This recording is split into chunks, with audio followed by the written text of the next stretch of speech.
I've had enough. I've had enough. He has had enough, because remember, and think about what you said about that individual circumstance. You said, I can pull that up.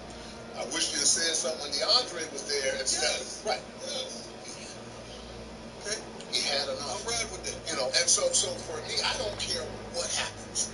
But I mean, I think I heard Randy Moss say, you know, I'm sorry. The time for just shut up and do your job is over. True. The time for just shut up and take what I want is over. And so I don't care what happens to Deshaun. I don't know. I'm wishing. I'm wishing. It's over when you got a whole deck full of cards in your hand and you got aces. Deshaun got aces. Yes. He got all the aces. And he got a contract. Okay, yeah, but let's get to that. Correct. But at least we can sit up and say it's the time to do this, it's the time to do that. Don't do this. Team deathmatch. Jungle, let's rock. Enemy at the construction site. Second control. When you make this kind of move, you need to understand for sure there are always going to be consequences. Ramifications is a better word. Yes. Ramifications is a better word. And that, you know, that's the one piece that bothers me about that situation, Eric Reed and all that.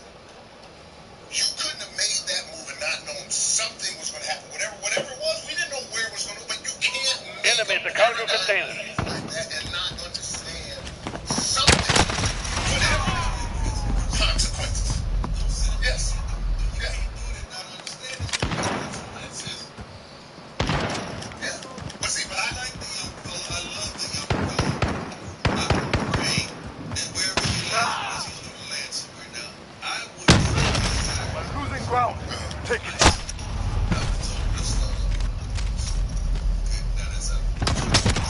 Enemy UAV overhead. Use your trash.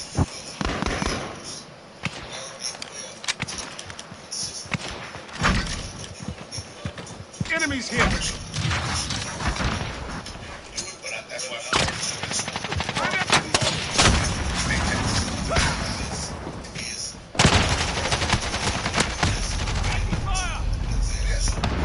That's fair body.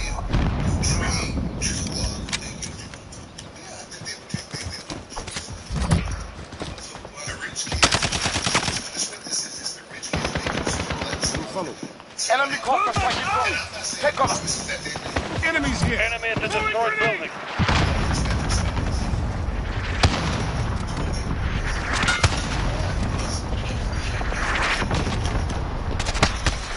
I'm under attack.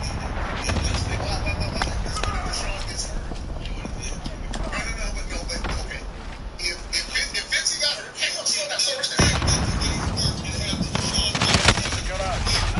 Reloading. He's making $7-8 million per year.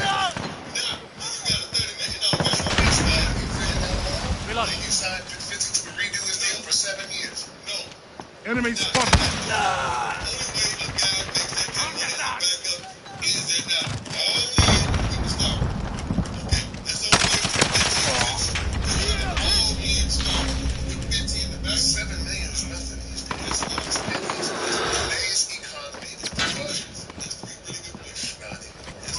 Enemy near Main Street. You're the Dolphins.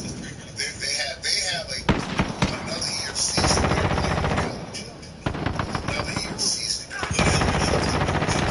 Reloading. Well, I want to get to. Oh, okay. Atlanta. Okay. And again, it's not likely because when they got in, I'm sure he may keep it.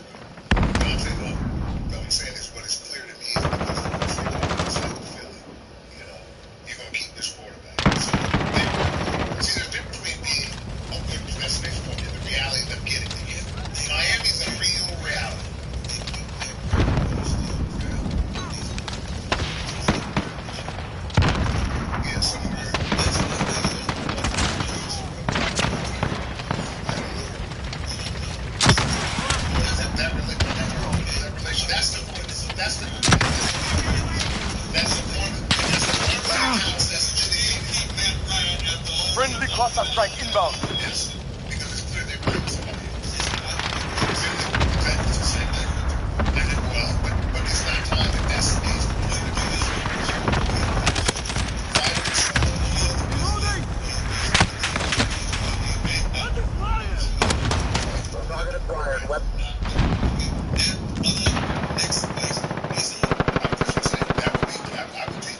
We're losing ground.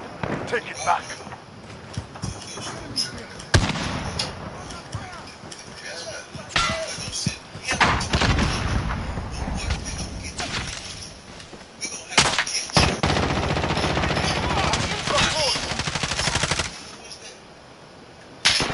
Friendly Wilson rolling in.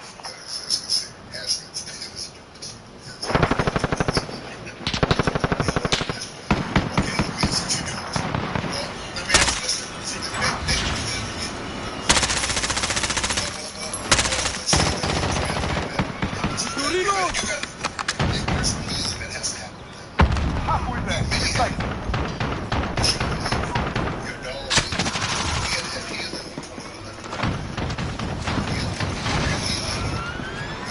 Setting charge!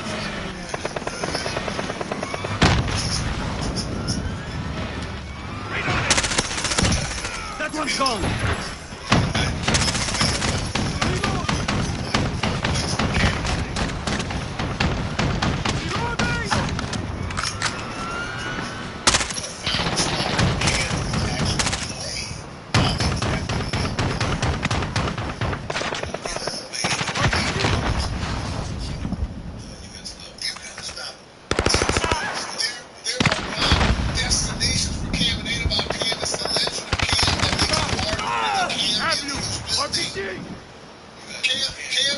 Cam is not Carson Wentz.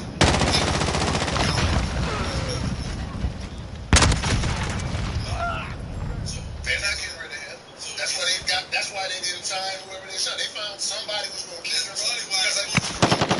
That's exactly what it was. I can't do that because he was saying. Reloading! But it wasn't both of them. It was Enemy at the garage. Same decision that Sean McVay did in their quarterback situation. Same decision. The same. Reloading!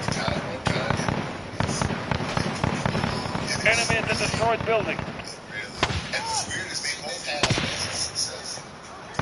Ramiro! That's why they purchased them. Because they got $40-some-odd million guaranteed.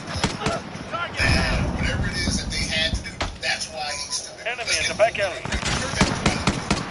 Reloading! Load my down! Not that one.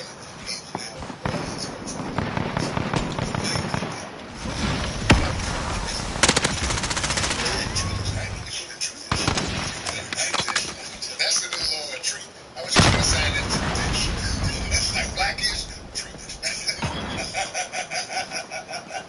I need to be coach first. You coach. I can't get this one.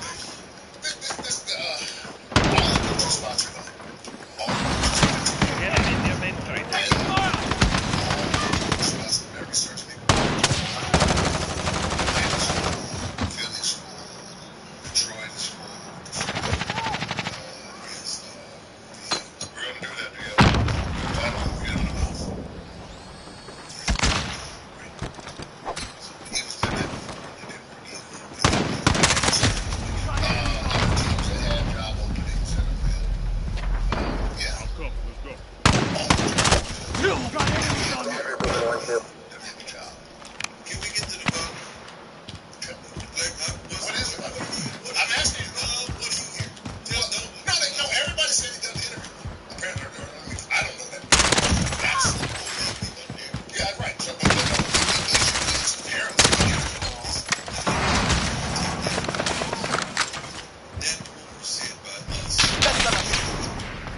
Keep fighting. We're almost out of here. no, I'm not, no. There ain't no further to go. Why does he not have a job? Why do you think coach doesn't have a job?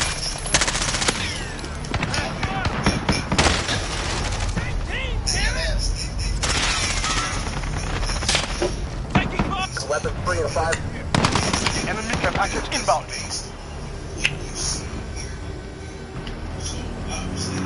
That is Sakov.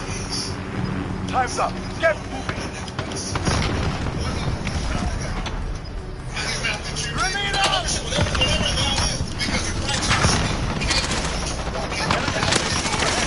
And he's got the biggest cheerleader.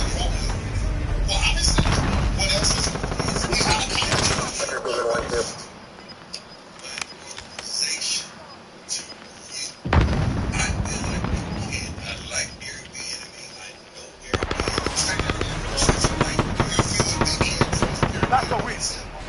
Watch this. They can't use their key. That's what makes you more clear to us. They can. C-A-N. Can. They cannot keep. Right. They can. And everybody else is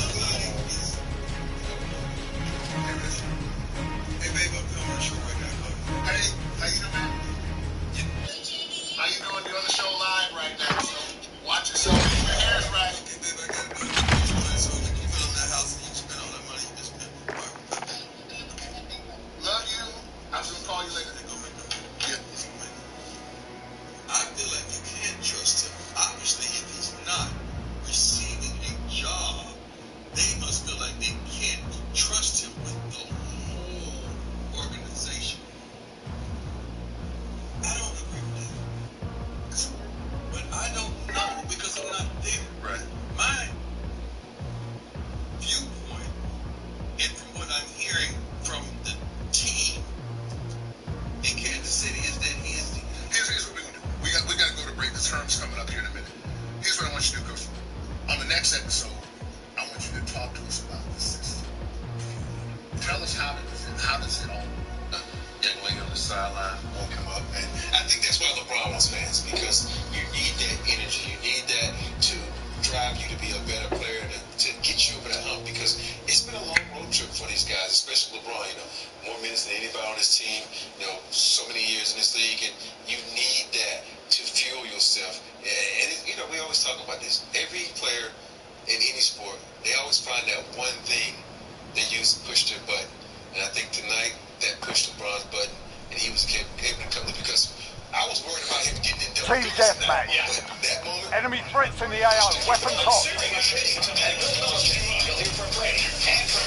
As we get on with it, right now, on a Tuesday from New York City, the light engines are here. We need ready to roll. We're fired up. 5 days and counting until Super Sunday, and the squad is ready to go. Everybody seems to like it. Swag, we're fired up. And Jeff Saturday is handing out the pancakes of the year. All of that and more as we get up to the ground.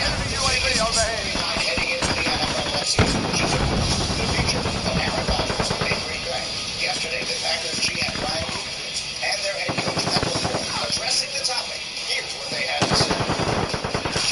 I don't think I have to do a lot of assuring now, because obviously his play speaks for himself. But Enemy UAV overhead. I will say this: we're really excited for next year, the years to come. He's playing at such a high level that he always has. And this year was a special Enemy year. precision airstrike. Take cover. I think everybody's purely in their trying to get back. And that's like I said, it's what we have to do.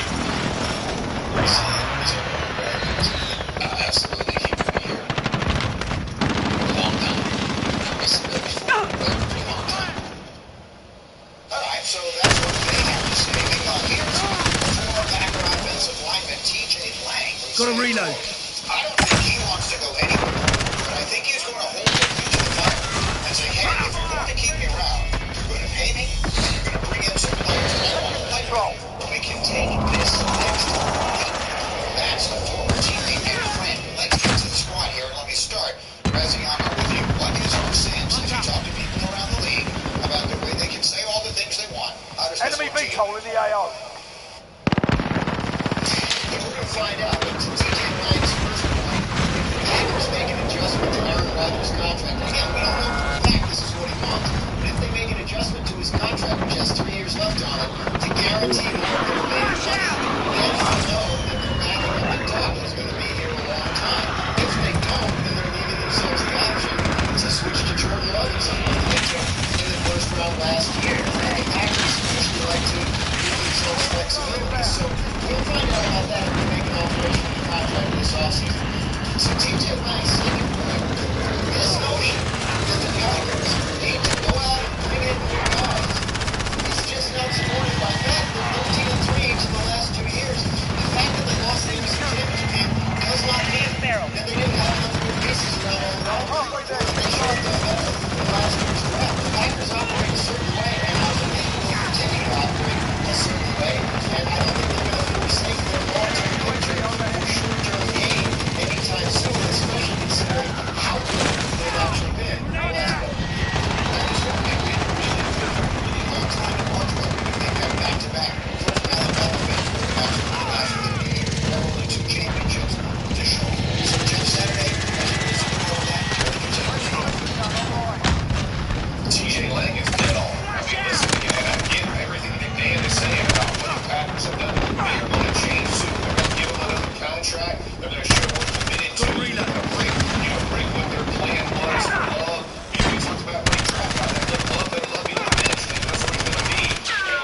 Rodgers gets hurt. This guy is playing at an all-star level. He'll be an MVP again.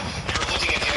I think he wants more of what Tom Brady got in Tampa, right? So when you get there, you saw them bring in Ron, you Brown, and guys that he wanted to play with. I think that's what Aaron is looking for, right? Is more conversation about they're going to want to keep around and can help them take it to the next level. And it's not only just about playing good, it's about playing with the guys you want to play with. Whether it's Blitz News on the other center for a contract, you name it, go through his list of guys. And I think at this point, he's watching those teams that have team together for their player for now. And here's the deal. If Aaron plays, they give him a 5-year deal and they've won a Super Bowl or 2 in those 5 years.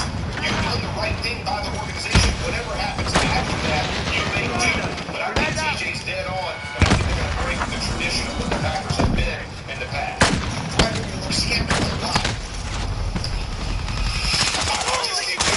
First of all, I like the fact that they drafted Jordan Love. They can't be sitting here in the same situation the Steelers are in right now, trying to figure out what their future look like while trying to work cap numbers with their current quarterback. So I'm going to rise. Like, I've been from this whole draft thing started. I was like, I don't see much. The Packers need, yeah, you can upgrade positions, but every team probably can upgrade positions. You end up in the NFC Championship, and the fact is, the Green Bay Packers for 2 years in a row did not get it done. The players did not get it done. That doesn't mean they're good. This is a 13-win football team again. So look, the bottom line is this. Aaron Rodgers wants security. Aaron Rodgers wants more players. That's it, Jimmy. I'm done talking about it. I ain't talking about Aaron Rodgers going anywhere. I ain't talking about what the possibility of him being traded or not want to be in Green Bay. Do what y'all want to do. But I would have loved to go back-to-back NFC championships. I'm just saying. That's fine. And maybe this is less about that than it is about the fact that Aaron Rodgers, with a team once they drafted his replacement, he lost a lot of control over the future of his career. And I think this is about him trying to reclaim that control. I think this is about him saying to them, and Dan Graziano, I'm looking at you, you're not going to decide when you've had enough of me. You're not going to decide next year, well, if I don't play quite as good, we'll move on to Jordan Love. And he's taking control of the narrative and saying, you want me to stay here and keep doing all of this? Well, then put your money where your mouth is long term. Make a commitment to me. I'll commit to you, and we're all good here. It may be less about players than it is about a player at this stage of his career taking control of his own situation. Yeah, and that's speculative on our part, obviously, and on TJ Lang's, but we know, because of his public comments, that that's how Aaron Rodgers reacted to the drafting of Jordan Love. Oh, I wanted...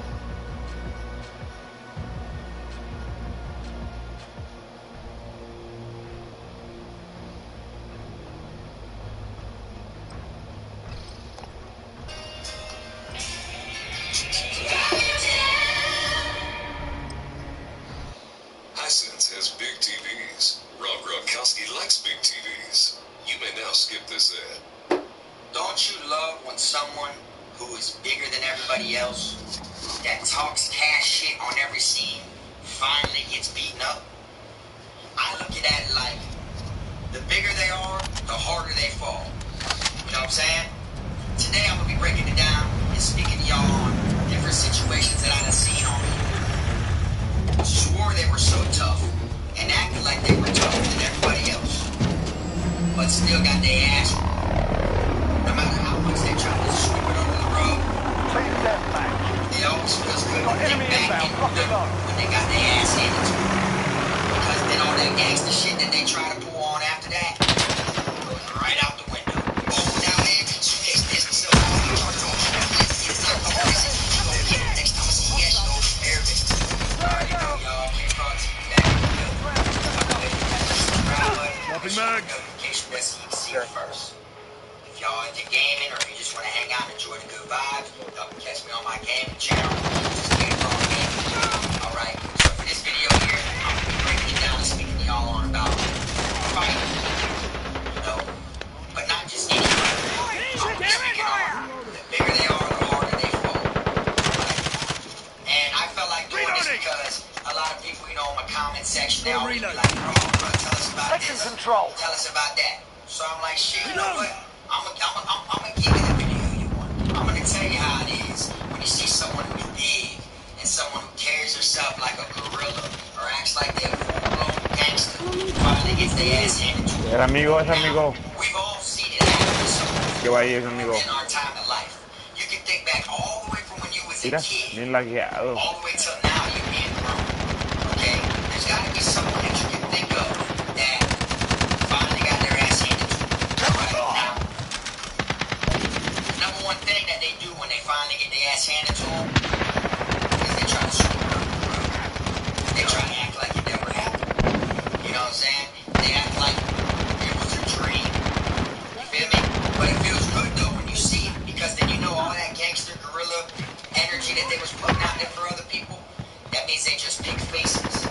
That means that they'll fold under pressure. You get what I'm saying? And for me being in prison, I've seen it happen several times. Changing mags. I've seen it happen to this dude named Savage. Savage was from No lo St. maté. Pete, Florida. Okay? And he used to walk around with his chest out. Used to act like he was big and bad. Talk like a full-blown gangster every single time he speaks. You know, actually would put down on weaker people. Talk all down on white boys and stuff like that. Because Savage wasn't a white person. You feel me? So he used to talk all down on white boys and stuff like that. Like he was a full-blown savage. A couple people paying rent, different things like that. Till one day, he got his ass handed to him by someone that was smaller than him, and it was a white boy. Okay, when this white boy put in that work, this white boy beat his ass now. He tried to go up to him and put down on the white boy while the white boy was in the bathroom brushing his teeth. He tried to go in there and whatever he said to him, whatever, all of a sudden you hear pat, pat, pat. You just hear like, it sounded like the slap noises. But you heard it every time. Pat, pat, pat. So everyone like, damn. All of a sudden you hear scuffle. Everyone goes over there to see what it is. You look, that boy was sitting on top of Savage, riding that boy, paying him like this.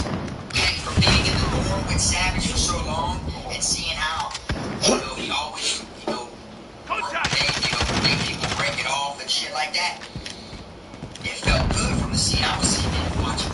Because I'm like, damn, someone finally teaching this big ass a lesson. You know what I'm saying? The bigger they are, the harder they fall. So, when you got someone that talks like they full-blown gangster and they big, that's the first thing they try to use as a precaution. You know, the size. A lot of people always look at someone and be like, damn, that boy big. Or they'll look at it like, man, I'll beat his ass, but look how small he is. You see? I done seen some people toothpick size. Got that smoker strength like the basers back in the day. You feel me? Got a straight beating shit. Like for real. And then you got some people that are just big, want to look cocky. But really that's just a precaution. That's just to make you think they'll do damage. Some do damage. Don't get me wrong. I'm not saying that all big people don't. But I've seen a lot of people get their ass whooped that were big by people smaller than them. So I've always looked at the bigger they are, the harder they fall. That size means nothing. It don't matter to me if you're built solid like a rock. That shit don't mean nothing. Because it takes the same amount of pressure to rock that jaw to make your big ass go night-night, just like you would someone else. You know? So, after Savage got his ass whooped, his whole credibility, his whole face went to shit. People stopped being scared. They didn't take him serious. He tried to put down on a bunch of other people. But when he would, everyone else in the dorm would laugh. You know? We'd all start laughing at him. And then it turned into where you're like, whatever, bro, whatever. You're like, he was crushed. Because his face was dirty now. So, that like, made him transform. No one took him serious no more. But my first, like, 6-7 months getting to know Savage, that boy was a savage to certain people. Friendly care package inbound. Faces. And now this never would have came out if he didn't run into the right Enemy one. personal radar in the A air. lot of people don't understand. One of these days, no matter how hard you are or how good you can throw these, you'll still run into someone that will run circles around you. Okay? Right now, Floyd Mayweather's the best, right? Don't get me wrong, he's the best. He is. But that doesn't mean he's going to be the best forever. Straight up. Even if no one beats him.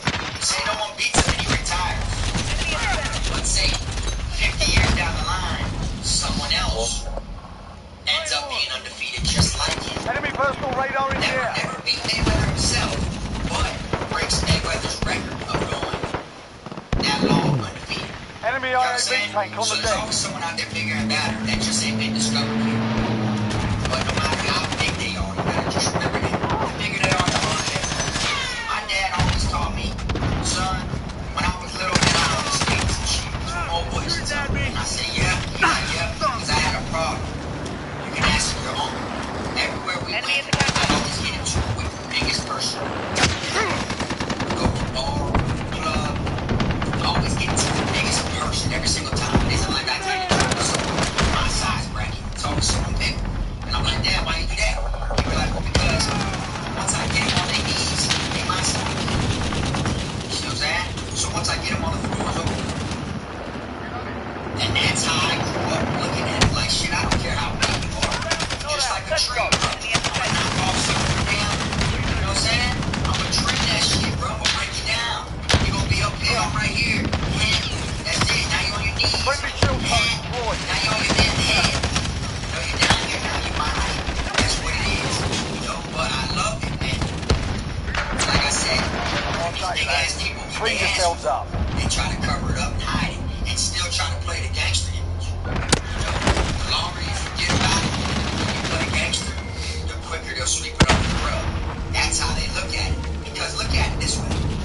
When someone's a bully and someone picks faces and they try certain people, right? They can try 15, 20 different people. Them people that got tried, everyone's going to forget about all that. Everyone's going to forget all the work they put in trying all the people.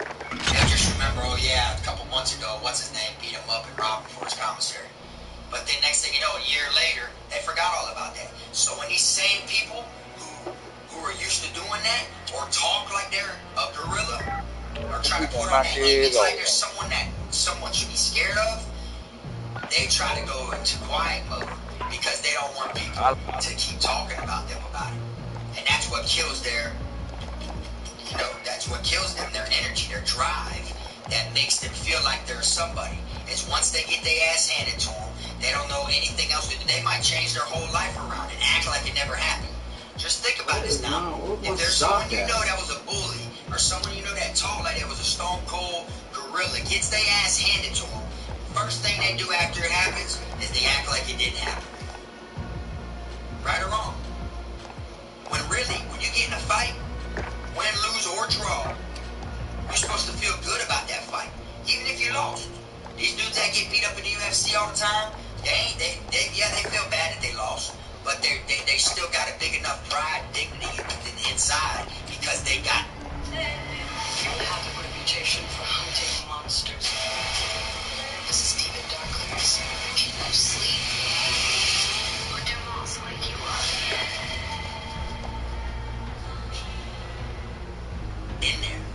You see what I'm saying?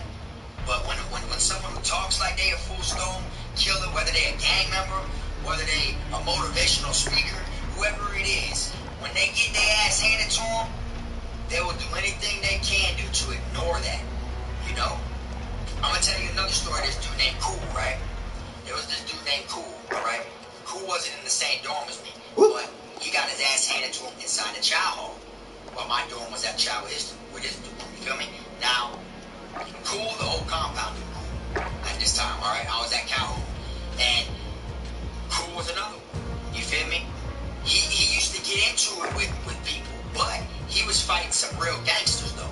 Like, he wasn't just picking faces, but he got his ass handed to him one day by someone who he judged the book by the cover. He thought this little young, smaller dude was something to play with. You feel me? Dude got on his ass. You know what I'm saying? Like, literally. Sparked him first and all.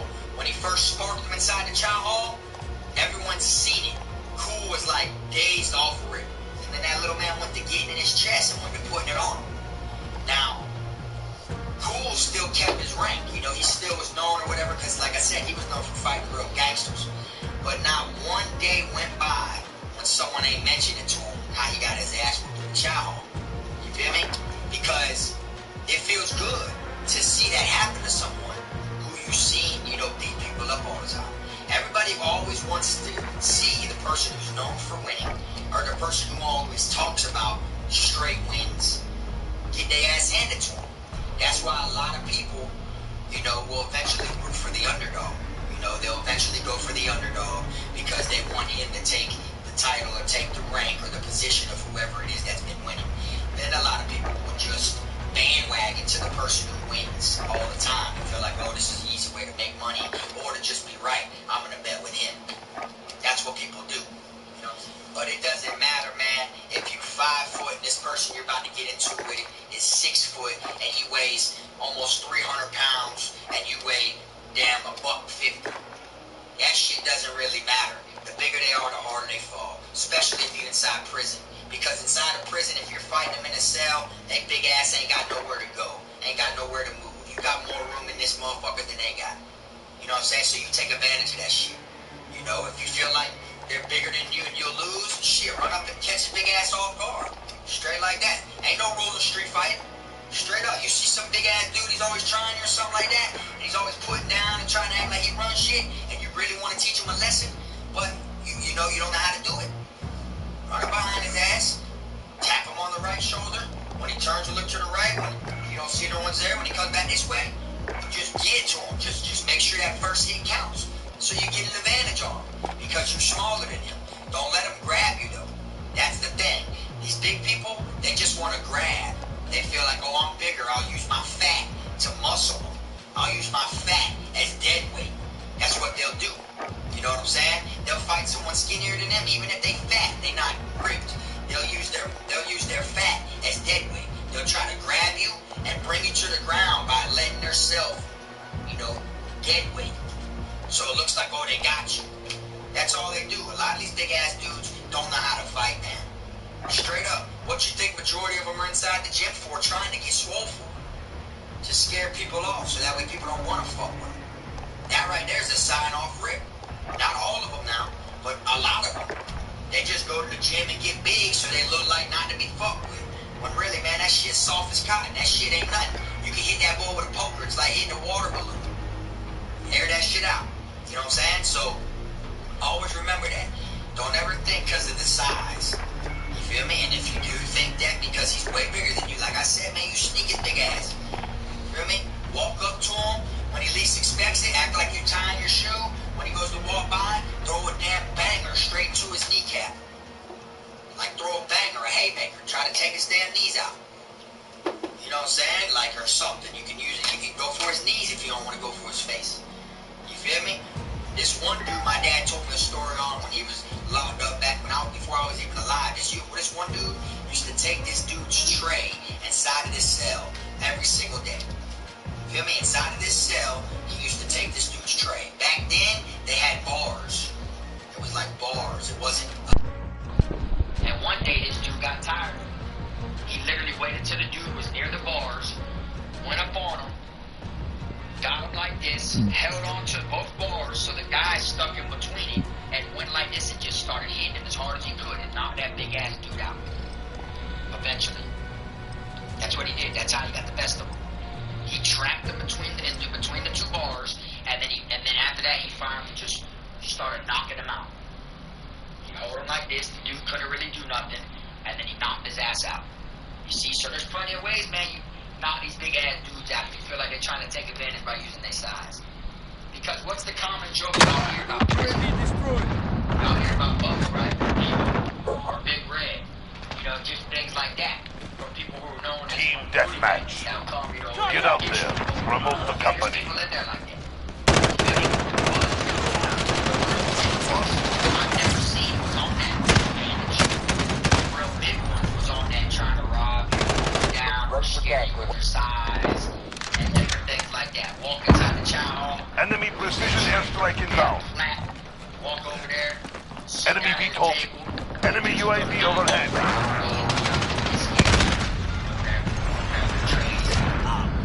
Fired, weapon free. You know, because he looks, you know, he putting on that image like he's getting a badass with a big dude. But there is something in there like I said, man, the big they are hard they fall. And I love when I see a big one get big. Especially if they just a fat dude, like they're big, just because they're bigger than everybody. I love when they do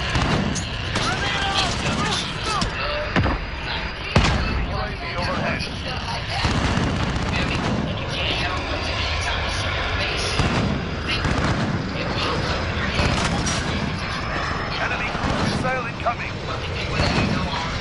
What up? Good looking on tuning in. Yeah. Something like that happened to them. Because they're not putting Enemy wheels Man, I ain't got but deployed. one kill right now. I gotta get me another one. Badass and they know for whooping people. They did this in prison. They know for Oh no, I ran out of bullets. they'll do this. I pulled out the shotty, but it was too slow. They ass handed to them. First thing I put up is swoop that shit up. Feel me? But me, I dwell on shit like that. It feels good to see all that talking shit you did, all them 150 Reloading. stories you put out there that he was a stone cold killer. You feel me? Now look, that means out of 150 of them, 140 of them were someone else's stories. Feel me?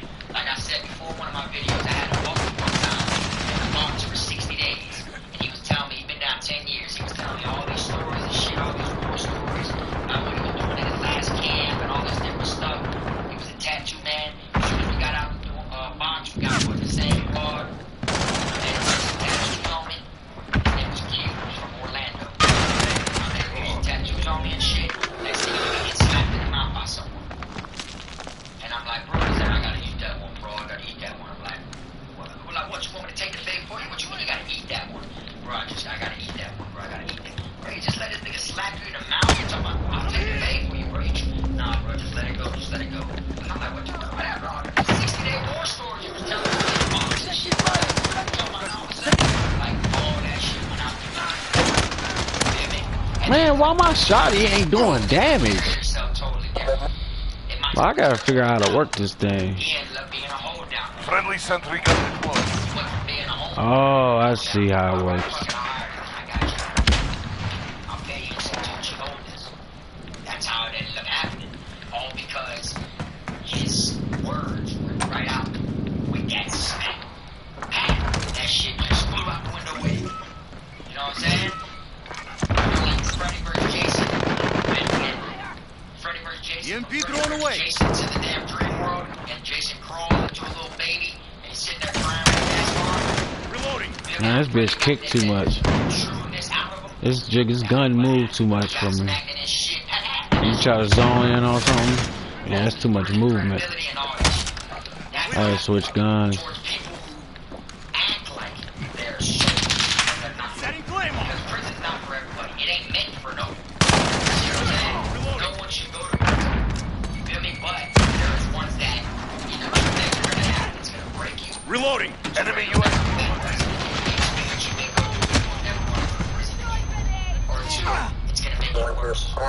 Enemy at the center. Yeah, this my gun right here, brother.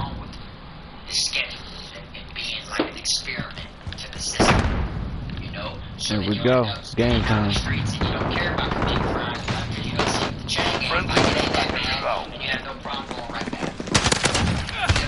Ah! 6 kills, that's it. See, but like I said, man, the bigger they are, the harder they fall. So let's give a round of applause one time for anyone that you may know in your life that got his ass Friendly UAV online. after putting on the enemies like they were someone they were. Because it does feel good. I seen it when I was younger in school too.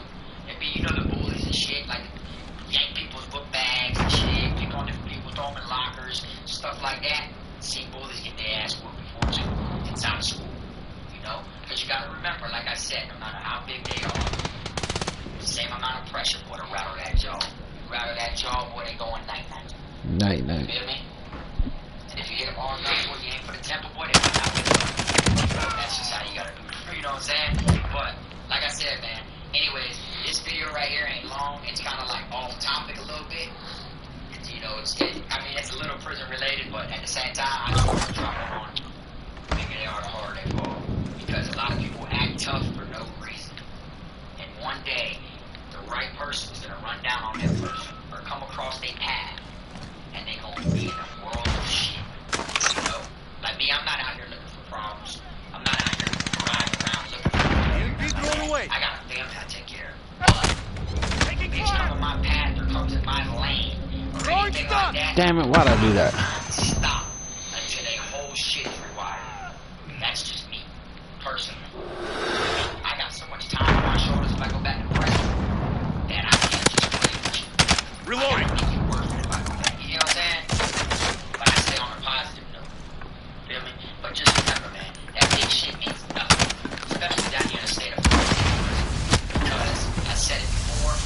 I say it again. All good. People want to test that shit. People think, oh, it might be big. Oh, that ain't what it is. Because there's some people in prison that want to see if they can beat your big ass. Right. You know what I'm saying? So I'm going to go ahead and wrap this one on up. I'm going to end this one with a round of applause. Less than a minute. Friendly counter UAV active. Next time. You already know that. That's where we're Enemy at the office.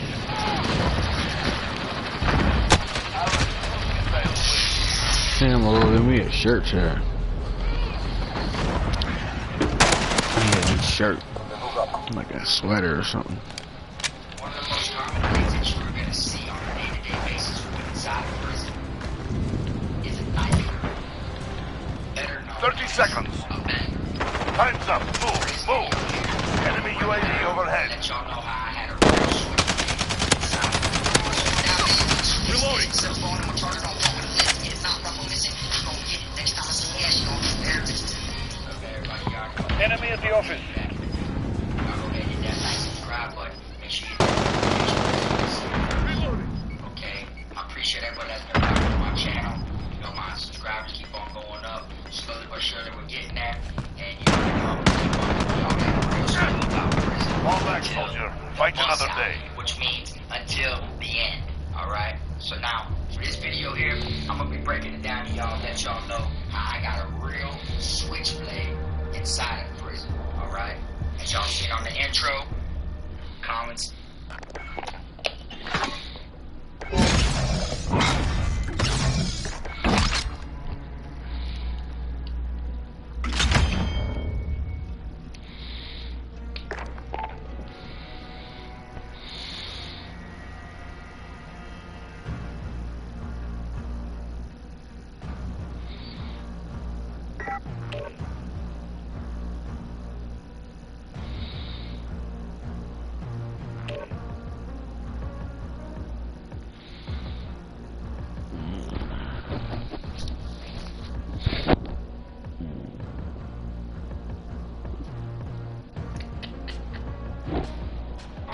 Coretti, just one work of art in a box of Golden Gallery signature chocolates.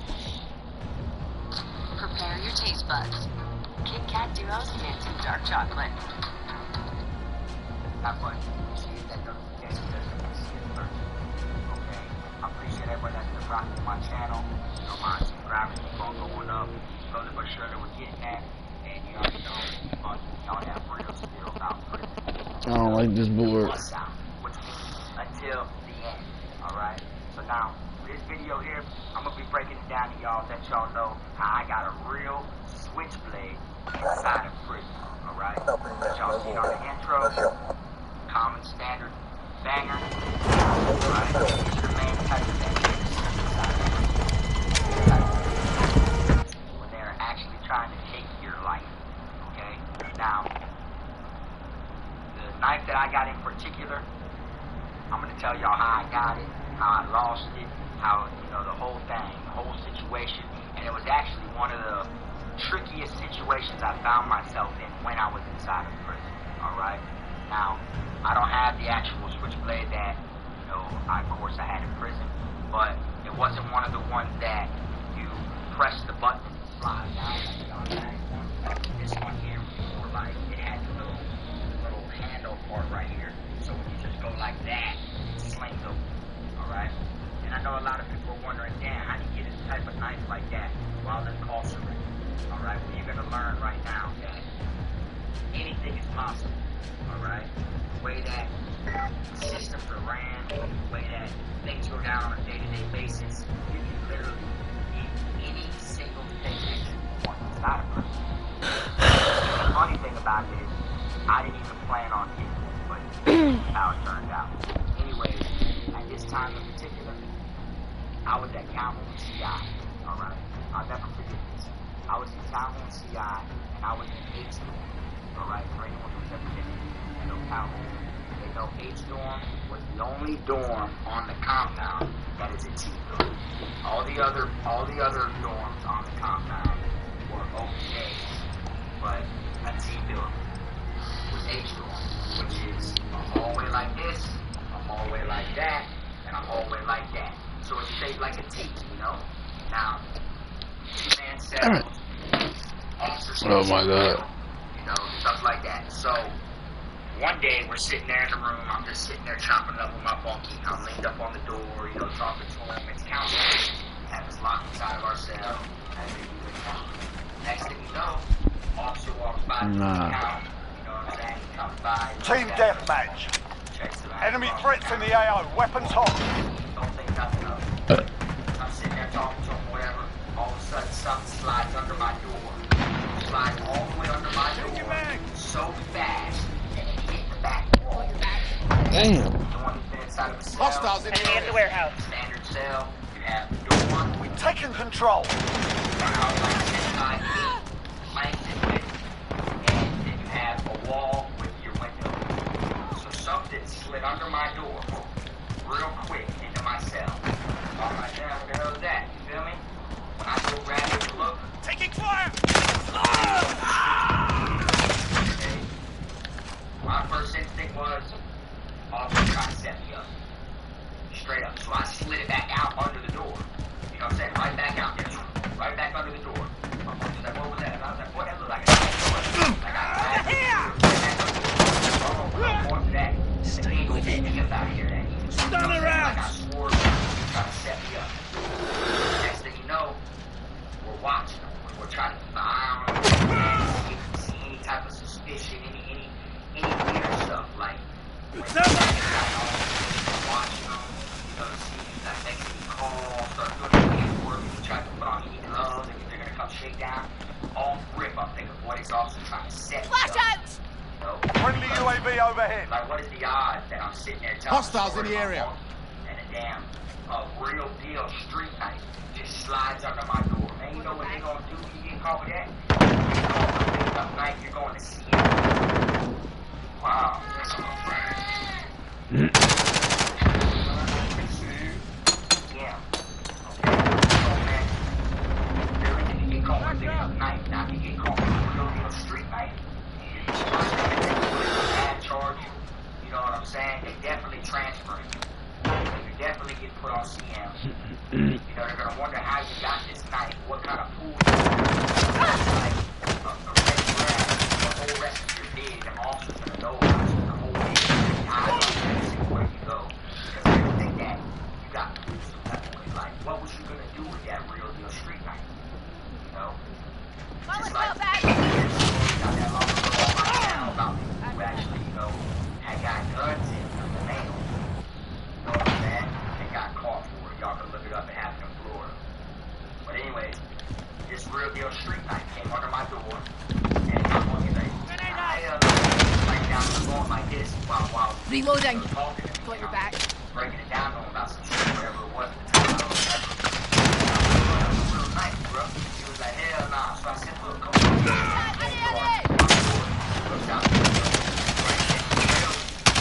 Changing mags.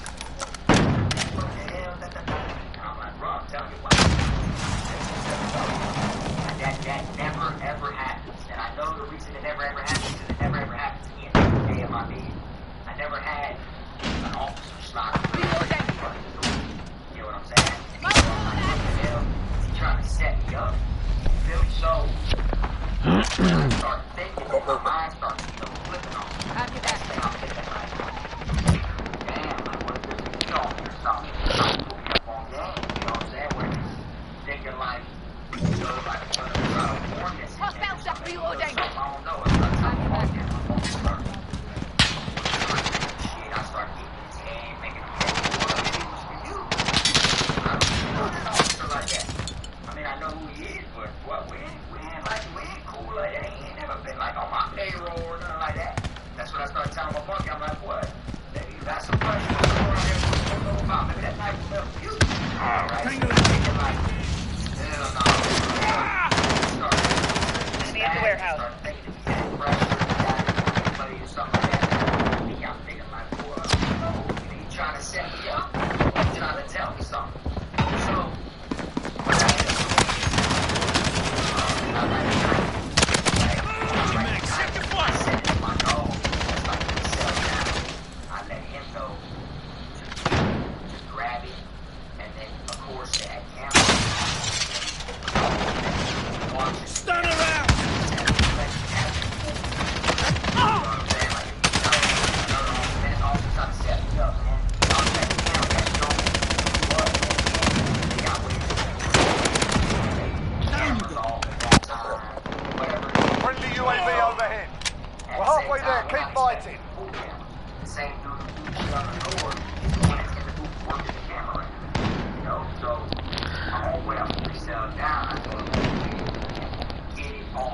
somebody. In case they see you on camera going and picking it up. But now you're involved. I'm like, oh, I got you, bro. I got you. And then after that, when they're like the phone, dropping on the ground, keep. And it went on to someone else's cell, which was the homeboy that was playing tabletop. Enemy counter UAV online. When that got it covered, so secure. And I made that for like 2 weeks. That's what was so weird about it. The same officer come back from the wall. He didn't like work. It's so it was like he was not standing all the time. So then I'm thinking like, what do you mean? They just wouldn't see that. They just wouldn't see that. You know what I'm saying? So I'm working for like I said, yo, the officer come back to work. Enemy at the bridge.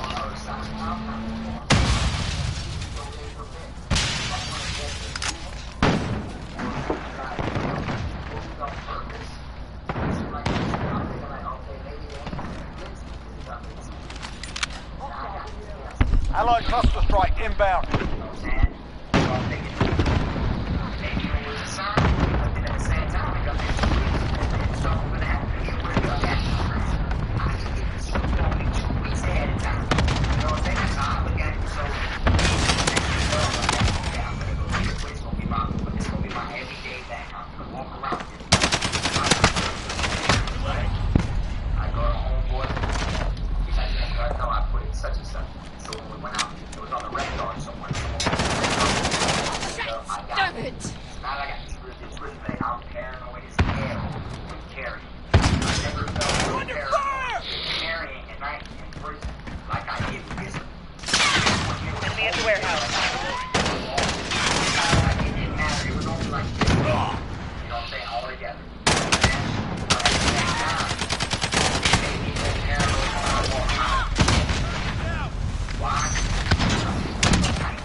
Changing max.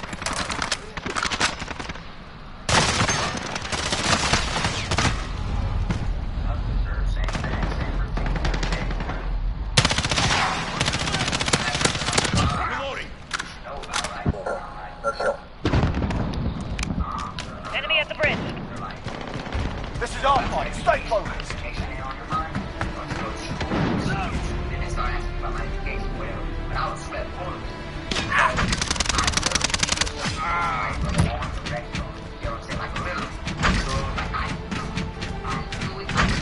Enemy counter UAV online.